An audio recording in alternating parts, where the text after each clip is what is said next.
All right, welcome to the Tech 1-2 podcast. Very excited to have two members of our team today, technical account managers. We have Bryan, Timm, and Eric Pitts. Welcome, guys. Hey, thank you. Thank you. Yeah, thank you. Yeah, Awesome. excited to be here. Yeah, great to have you in the studio. Before we get started, Bryan, tell the audience a little about yourself. Thanks for having me. I'm excited to be here. I'm the newest member of EMPIST's team as their technical account manager, and I'm looking forward to what the exciting year has ahead. All right, fantastic. How about you, Eric? Eric Fitz, newer member of EMPIST's technical account management team. Been here for a couple months now. Loving it. Really looking forward to this. Man, so today we're talking about mastering IT planning and tech alignment. Going into the new year, 2025, very important. I know you guys are having some amazing discussions with clients. They're looking at us to help them plan for the future. So I want to talk about some of the things that organizations should really be considering as they're going into 2025. So as we just continue, I mean, why is it important to even plan?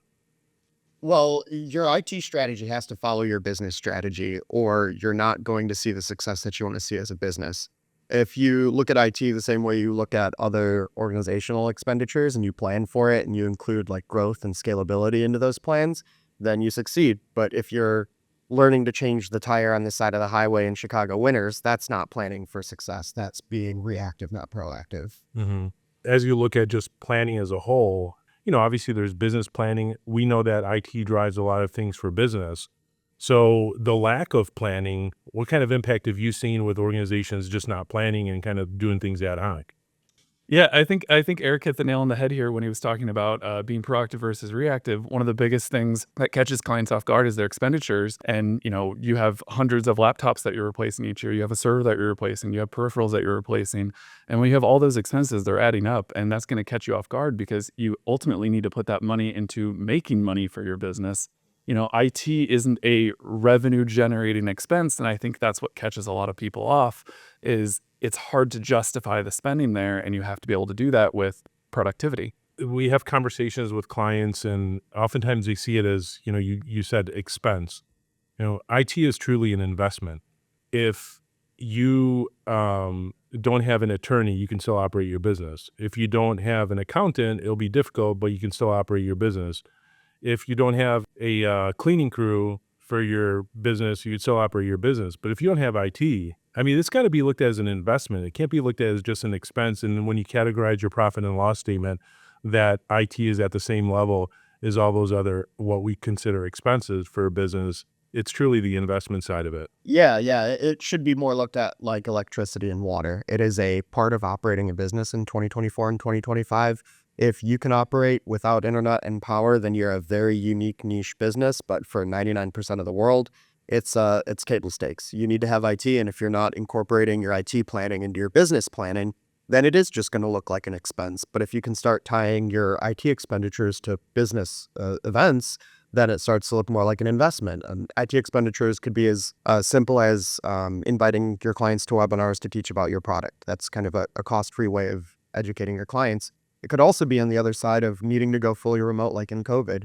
If you looked at IT as just an expense and you didn't proactively invest in it, and then you had to start operating remotely, then that's going to be a huge investment to start setting up your users to work remotely. But like a lot of organizations showed, if they were flexible enough to plan for remote work as a coming feature, they were able to weather the COVID storm a little better. Yeah. So when you establish a plan, though, where do you get started? If, let's say, an organization has not been doing any of these planning, they've been dealing with things ad hoc, we all agree that doing it ad hoc leads to a lot of, you know, surprises in the long run. But how do you even start? How would you start IT planning? Yeah, I mean, assessment and audit of your current environment is kind of where you should always start. You know, what are you using of the IT services that you have? I mean, that could be everything from, like he said, you could be signing up for Zoom and WebEx and Teams and all these things, or you could have hardware that you're including in that. It could also be the different softwares like Adobe that you're subscribing to. And, you know, that's a lot of bleeding right there because there's a lot of different expenses that add up. And if you don't have even just a bird's eye view on it, you're kind of out of touch with what's going on. Then you have to look forward and you have to think, what do I need and what do I want? And that's kind of where the shift lies because nowadays there's a lot of, I need this, but I want this. And how do we get from X to Y? Mm-hmm. Yeah. Yeah. You agree on that? Yeah, I definitely do agree on that. It starts off with an audit and assessment. The phrase is you can't master what you don't measure. And if you're going into a business plan, but you don't know where you are, is that really a business plan? That's your best guess at where things would go. But if you start off from a structured assessment of these are the areas we're excelling in, these are the areas that are critical to our business that we need to improve, and then these are the nice to haves, then you can budget and plan better.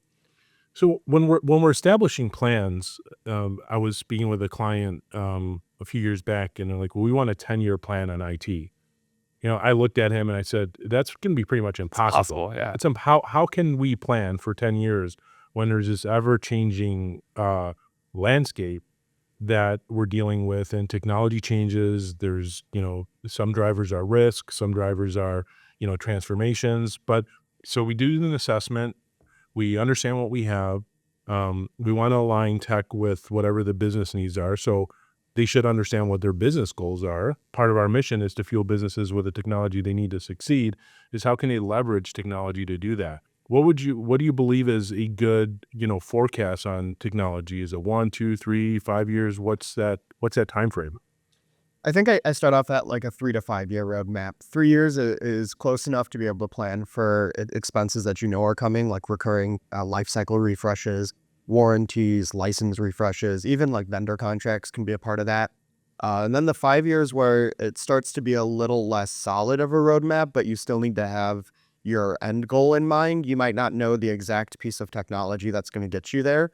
But if your goal is to expand globally, then we know we need to start planning your technology to be able to support a global workforce. But if your goal is not to expand globally, but instead focus on deepening your current client connections, then we need to focus less on like your network gear that you would need to work globally and more on other pieces of IT that could help you, digital advertising, transformation, tools that let your workers be more efficient. Like the 10-year plan is a little out there. Who knew 10 years ago we'd have ChatGPT as an assistant helping us? But if you're not on a 3 to 5 year plan, then those kind of changes can come out of nowhere. And then by the time you add it to your roadmap, it's already 4 years out. Whereas if you're kind of on the brink of IT, if you're always pushing forward how IT can fuel your business, you're more ready for those rapid changes because you're not playing catch up to get to the newest day. You're already caught up. And I think you hit the nail on the head when you used the example about AI recently, because the pace at which that has moved has been astronomical. I mean, if you would have made a roadmap based on AI and Copilot a year ago, you'd have to be reassessing it almost every month for the last year. And that's why through the 3 and 5 year and the 10 years kind of harder. But looking ahead is so important because you have to understand where you need to be and what you want out of it. Because if you're not doing that, you're just throwing money to the wind. Haven't you seen that the plans are transforming a bit though? So, historically we'll look at plans and there was a lot of hardware life cycle type stuff. And that those are necessities of the business. We have our endpoints, we need to maintain life cycle. But I know these are conversations that you're having with our clients today. It's shifting. You mentioned AI, just a piece of it. That's more transformational. Aren't these plans shifting more towards business transformational type activities versus, yeah, we have the server refreshes, whether they're on premise or in the cloud. We're seeing a lot more transformation into, let's truly align tech in order for your plan to be successful. It has to align with the business needs. Like, where's that business going? And I know you guys are speaking with clients and you're understanding it. We have to understand, like, where is this business trying to go? So then we can then apply, layer on what that IT plan will look like. Yeah, exactly. Even roadmap might be a bit of a dated term. It's more like a digital transformation life cycle. The trend these days is define your business goals and then find what technology lets you get there. And especially in clients that I'm seeing with a lot of growth, that move is to the like Entra ID platform instead of the classic server spoken hub infrastructure. People are moving away from hardware and software lifecycle as their roadmap and moving into services versus having to invest in new hardware all the time. You're now investing in a service or a platform that gives you that and is more flexible. So Entra ID, you don't need to buy a new server every 3 to 5 years. You invest in the platform and you see its growth over time and it grows with you. It's flexible, it's scalable. So it's kind of what we're seeing, or what I'm seeing these days. I was gonna say there's been a big shift in how spending works too, because it used to be capital expenses. You had to plan 5 years ahead to spend $100,000 on a server, make sure you got that server upgraded in a few years. But that's all changed because now everything is priced out per user, per application, per sub application. I mean, they've broken down the expenses to be more friendly to the business, but the business needs to be able to take advantage of those. And on top of that, you need the end users to be able to take advantage of those softwares and applications that you're subscribing to. Copilot's a really good example that it was one of the first AI tools that everyone was excited about. As we know, out of the box, you have to do a lot of work to get it just right. Yeah, Microsoft Copilot, right? That's what you're referring to? Yep. So you mentioned price, and I know price is a big driver, but my position on this is price is what you pay today. It's cost that you really have to look at. What's it going to cost a business by doing something or not doing it in the future? And that's where the shift should be when you're planning and you're doing this budgeting and you're doing IT planning, even if it was just for the course of the year. So you mentioned this shift, Eric, where there's this transformation. We're seeing a lot more, consolidation of on-premise, more transformation in the clouds. And when you do a cost analysis versus, you look at the price may look, it's going to cost you less or more depending on how you're doing your analysis. But what is it going to enable for the organization in the future? Because it's not the price and what they're looking at just for the short term. It's the transformation looking at it, especially when you talk about this 3 to 5 year plan. But even just at a single year, planning for a single year is better than nothing at all. And we know that most businesses operate today with no business plan. That conversation becomes a little touchy because like, well, where are you trying to go? I don't know where we're trying to go. Well, then how can you truly align tech? You have to start there is like, where are you really trying to go? What are your success metrics for the course of the year to make sure that we align it? So planning ahead is important for business growth. Without planning, whether it's sales, marketing, technology, whatever you're investing in, if you're not planning for it, how can the proactive IT planning really boost the success of an organization? Well, it adds flexibility as the starting point, especially with the shift to more service-based, like I mentioned. If you buy the old classic like server hardware setup, you buy it. And if you grow as an organization, you have to grow that. If you shrink as an organization, you've already made that investment. Having a services platform allows you to be as flexible as your business is. If you go down in user count, for example, you can go down in office licensing and recoup that investment and invest it elsewhere. If you grow, it's easy to grow and scale that. So the investment that you're making is paying off not just in like cost, but it's also paying off in efficiency and flexibility and scalability. In time, how long would it take you to grow from 50 to 100 users if you were on classic hardware infrastructure versus how long would it take you to add 50 users to Office 365? A couple clicks in a couple minutes, you mean they're all added. Yeah, that can be a competitive advantage. Yeah. Time to market, time to, onboard and offboard, regardless of what industry you're in. One of the things that is common across all industries, business owners have the same problems that they're dealing with. So, technology is very industry agnostic when you look at it from more transformational and strategic perspective. If it was, if we were just providing hardware and providing like, point solutions, it'd be different. But when you're open to it and you're understanding truly where is this business trying to go and looking at it more holistically, we've seen that across all verticals, they're the same problems. Businesses are trying to grow. They're trying to maintain costs. They're trying to grow faster. They're trying to, take care of their employees, whatever it might be. We're seeing that across all industries. And I think scalability is important, especially considering a lot of our clients are small businesses. I mean, if you have an extra 5, 10, 15 licenses for a small business, that adds up really fast. And, like we've been talking about, those expenses, kind of come out of nowhere essentially. And the scalability allows you, instead of investing major investments into equipment, that smaller growth and the scaled growth allows you to invest that in the more appropriate ways. And, maybe that could be revenue generating activities. Maybe it could be AI applications that help you be more productive. How important would you guys say that in this planning phase and, tech alignment, how important is cybersecurity?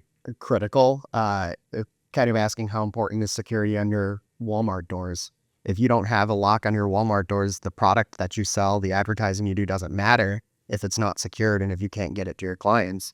If you you as a client suffer some sort of security incident or breach and you're not operational, your product could be number one on the market and all of your clients can want it. But if your website's down and they can't buy it from you, will they wait for your website to come up and check every often, or will they go to the next competitor and buy it right away? It's more about being available to function as a business than like an option to add on to your IT platform. It also raises trust questions, because if your business has been subjected to an attack, do you want to do business with them? Do you want to put your data with them? Yeah. The reputational side of it is oftentimes overlooked. And that's why again, price versus cost. Price of not doing it, oh, it's too much. But what is it truly going to cost you in the long run? And one cybersecurity event could take out a company. Any small business, I mean, one single event, they're gone. And like the cost of cybersecurity, whatever it is monthly, you'll see savings on cyber insurance. If not, your cyber insurance is just making it mandatory as a baseline these days. But you mentioned kind of the PR problems caused when you have a security incident, but a lot of people don't think about everything that goes into resolving a security incident. It's not just paying a cybersecurity company to stop the breach or paying a forensics company to recover data. It's also hiring lawyers to handle how you communicate that, hiring PR to handle how you communicate that to clients. It's the loss of clients that you already have because they don't want to work with someone that has had a security breach. It's the loss of revenue from future clients who, when researching, they'll find that out. Cybersecurity, if any IT investment is made, cybersecurity should be baseline. Well, we know that the average cybersecurity incident costs businesses over $4 million today. And we're talking about small businesses. We're not talking about major enterprises. It's a lot more than that.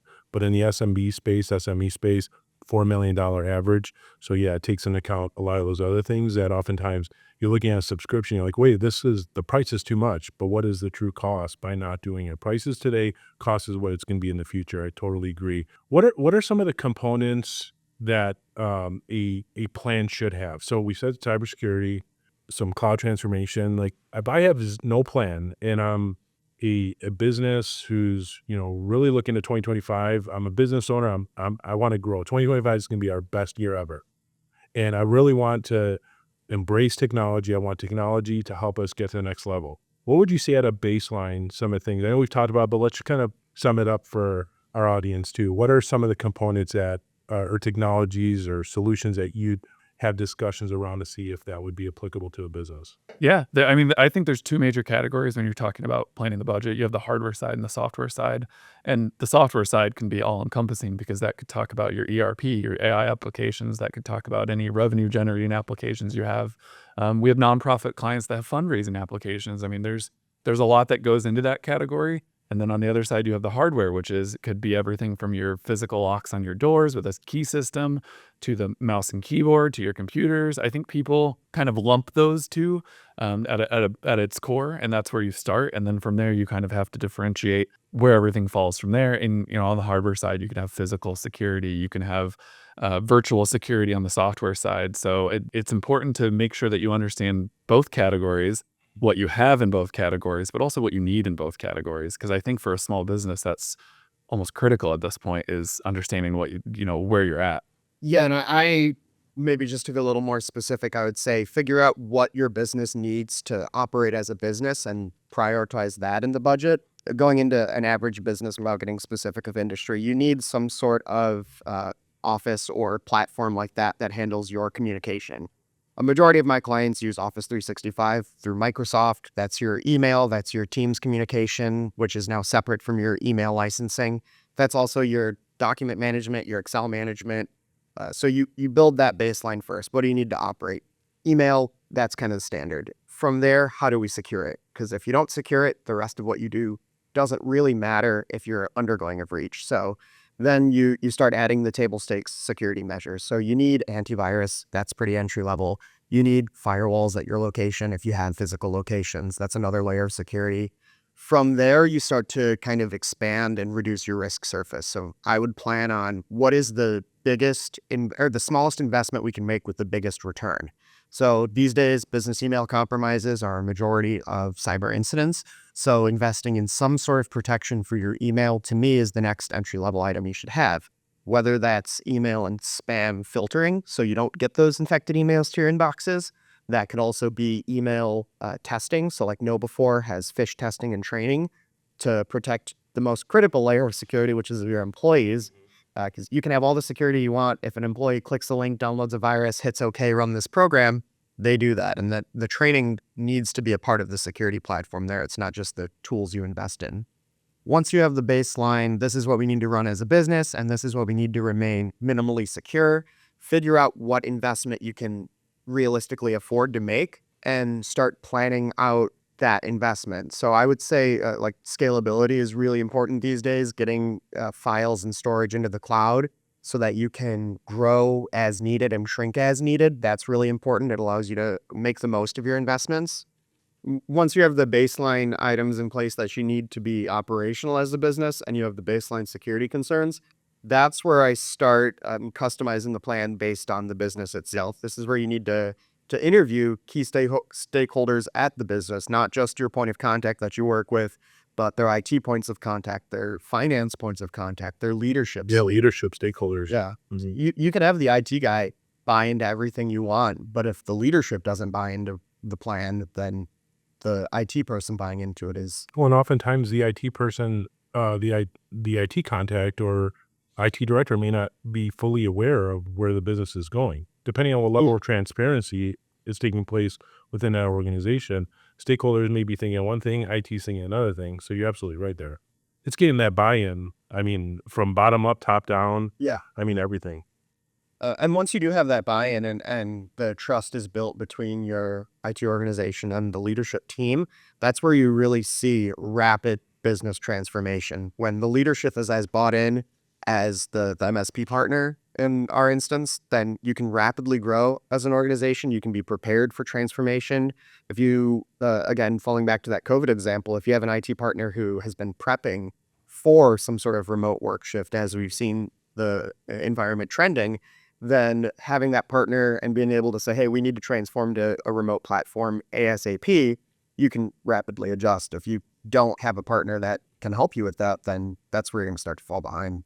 It's important. We know it's important to sum it up. But do you guys have any examples of just ignoring IT planning, how a disaster by not planning at all? I mean, well, you mentioned the COVID piece of it. Okay, there was no planning. Then businesses were scrambling. They didn't know what to do. Do you guys have any other examples that you like to, with the improper planning or lack of planning, how that led to a disaster for an organization? Yeah, the scary word in the organization or in the industry is ransomware. And if you have not adequately prepared for ransomware, it can bring your organization to a halt immediately. Sometimes you can never reopen. If you have planned for a ransomware event ahead of time, it can be hours to recovery. So ransomware, it hits your organization by hitting your data, securing it behind a password, and then asking you to pay to release that data. If you have offsite backups that aren't affected by the ransomware, and you have a platform that allows you to recover quickly, like virtual servers, close down the instance of the servers, bring them back up, it turns ransomware from a business terminating event to a momentary blip in services. And that's a small example of even small businesses hitting ransomware. They can think, oh, I'm a small business, they're not going to target me. Well, they don't target specific businesses generally. They're wide nets that they cast to try to hit anyone, anywhere that they can. And if you fall victim to it, they're not going to give you a lower rate to recover because you're a small business. They're going to hold your data hostage until you pay. Yes, it's a spray and pray. It's not. Yeah. That's where we speak with businesses all the time, and we don't have anything that a bad actor would want. A misbelief. I mean, this misunderstanding of where this industry and what the attack surface really looks like. It's Do they have money in the bank? I mean, you have money in that's the what they're after. if you have a digital presence, money in the bank, they're not looking after your data. They're not trying to commit espionage here. They're just looking for money. And whether it's $10,000, $20,000, $100,000, $1 million, $5 million, $10 million, whatever the amount is, they have quotas that they need to hit too. And it isn't always the one that they're going to get for 10 or 20 or $100 million. It could be that $10,000 or $50,000 ransomware deal, but to a small business, that could be a significant impact. That expense was not planned for. So again, price versus cost, not doing it keeps, I think that really drives it. Because you guys mentioned compliance as well. And the way I see it is we can utilize compliance, and businesses should utilize compliance to drive the results. Now, we're not talking about compliance based on, okay, I'm not in a regulated industry, for example. It isn't about that. I was actually having a conversation with our VCIO a few minutes before we came into here, and it was compliance against your standards. What are your standards? How are you Are you compliant with your standards? When you said that you were going to do something, were you compliant with that? It isn't that you have the federal government, whether it's HIPAA or some sort of regulatory compliance that you need to adhere to. But if you said you were going to do some things, how are you staying compliant with what you said you were going to do? So I think that can also be used in when you're planning for 2025 is considering how compliance really brings that all together to deliver the results that businesses need. As we're wrapping up, I think we're pretty much at time. I think we can go all day on this, truly. Just between, I love having you guys in the studio. Are there any closing remarks or thoughts that you have for speaking to our audience, a business owner out there who's going into 2025, we're approaching the end of 2024, things that they should really be considering going into the new year? I think that you guys hit the nail on the head when you talked about, you said earlier, 79% of email attacks come through some sort of phishing attempt, right? Some sort of social engineering. I think that a lot of small businesses don't realize that the majority of them that are being hit are them and not necessarily enterprise organizations. Enterprise organizations have a lot more security measures in places, and they're just a little bit harder to get into. But a small business, if you don't have anything set up, if you just have a firewall and you don't have an MDR solution and you don't have any Barracuda solution in place to help with your email filtering, you're kind of at risk at that point. And understanding the risk, I think, is the most important thing that I would want people to take away is what is the risk to their organization if they don't do this? It's not difficult to plan. It's just about figuring out what you want your business to achieve in the next even year, and then talking to experts, whether internally at your company or externally with an MSP partner. It's easy to plan out your one-year business plan. It's difficult to plan out what's going to happen during that 1 year, but having a defined plan lets you adjust to that immediately. And on the cybersecurity space, I just read an article that the third biggest economy, if you total it up by cash, is cyber breaches and cybersecurity incidents. United States, China, cybersecurity. Yeah. It's huge. It's not a will I be targeted eventually. It's when will I be targeted? How quickly can I recover and continue normal business operations? Mm-hmm. Wow, those are all great nuggets for everyone. Cybersecurity, I know you're speaking, cybersecurity is the main focus. We talked cloud transformation, digital transformation, the use of AI. I know we're having discussions. You said it perfectly, Eric. You don't have to do it alone. Work with partners, trusted partners that you have in order to help you deliver on those results that you need. But considering reduce your risk, there's nothing else that's going to stop your business from succeeding in 2025. The only thing that will stop you for sure, guaranteed, is a major cyber attack. A major cyber attack will hinder all of your plans. So consider cybersecurity, digital transformation, cloud transformation, and the use of AI to see if the businesses can utilize any side of AI. So thank you guys so much for being in here today. Look forward to having you guys on the next one as well. Next time we bring you back in the studio. Thank you to the audience for being here, and we'll see them next time. Thank you. Thank you again. Bye.